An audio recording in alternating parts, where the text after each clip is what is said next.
لوگوں نے مغرب کا سفر کیا ہے، وہاں جہاز میں 12 کے بعد 14 نمبر سیٹ آ جاتی ہے، 13 نمبر سیٹ ہی نہیں ہوتی۔ یہ منحوس حضرت ہے، یعنی آج وہ کہیں اڑانے بڑھ رہے ہیں اور کہاں سے کہاں پہنچ گئے، لیکن یہ ذوف الاتقادیہ پوری دنیا کے اوپر موجود ہے۔ تاریخیں مخصوص ہیں کہ ان تاریخوں کو شادی کرو گے تو برکت ہوگی، اگر ان کے علاوہ کسی اور تاریخ میں شادی کرو گے تو ٹوٹ جائے گی۔ ہمارے ہاں بھی کچھ لوگ کہتے ہیں کہ سفر کے مہینے میں شادی کرو تو شادی کامیاب نہیں ہوتی، اور اگر کامیاب ہو بھی جائے تو اولاد نہیں ہوتی، اولاد ہو بھی جائے تو نیک نہیں ہوتی۔ عجیب فلسفہ ہے۔ سیدہ فاطمہ الزہرا رضی اللہ تعالی عنہا کی شادی حضرت سیدنا علی المرتضیٰ رضی اللہ تعالی عنہ سے سفر کے مہینے میں ہوئی۔ مجھے بتاؤ ایسی کامیاب شادی بھی کوئی ہو سکتی ہے، اور ایسا اچھا جوڑا بھی کوئی ہو سکتا ہے، اور پھر کہتے ہیں اولاد نہیں ہوتی، حسن حسین اور زینب پیدا ہو۔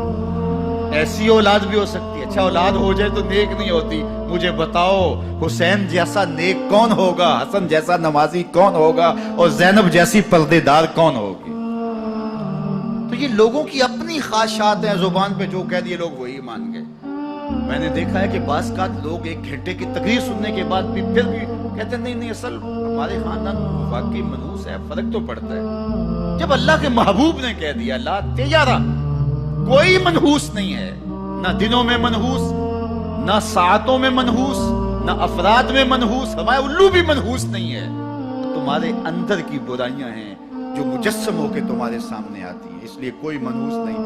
ہمارے والدین نے بچپن میں ہی ہمیں یہ باتیں اچھی طرح سے ازبر کروائیں، اور ہماری تربیت اس طرح کی کہ ہم الحمدللہ کبھی بھی ذوف الاتقادی کا شکار نہیں ہوئے۔ تو آپ بھی اپنی اولادوں کی ابھی سے ایسی تربیت کریں کہ ان کا توکل اللہ پر ہو، ان کا توکل اللہ کی بابرکت ذات پہ ہو، اور اسی پہ بھروسہ کرنے والے ہوں۔ جب اس پہ بھروسہ کرنے والے ہوں گے تو زندگی سوکھی گزرے گی، کبھی مشکل آ بھی جائے گی تو پریشانی نہیں ہوگی کہ دیکھیے کبھی خنداں کبھی گریاں، کبھی اللہ کچھ عطا کرتا ہے کبھی کچھ عطا کرتا ہے۔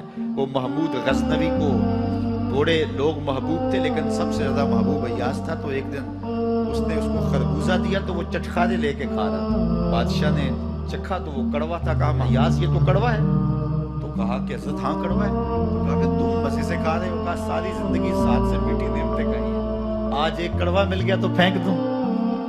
جب اس پہ توکل ہوگا تو کبھی تکلیف آئے گی تو بندہ کہے گا کوئی بات نہیں، جے سونا میرے دکھ وچ راضی تے میں سکھ نو چلے ڈاواں، تو بندہ کہے گا ٹھیک ہے کوئی بات نہیں ہے، یہ اس پہ بھی میں خوش ہوں۔ تو جب توکل اس پہ ہوگا تو پھر بندہ اس تکلیف میں بھی لذت لینے کا راستہ نکال لے گا۔ اور اگر یہ ہو کہ اس منحوسہ کی وجہ سے یہ سب کچھ ہوا ہے، پھر کچیچیاں چڑھیں گی اس کے اوپر کہ اس نے یہ کیا ہے، مار ہی دوں، قتل کر دوں، اس کو چھوڑوں نہ، زمین پہ رہنے کا حق ہی چھین لوں اس سے کہ اس منحوسہ کی وجہ سے یا اس منحوس کی وجہ سے یہ ہوا ہے۔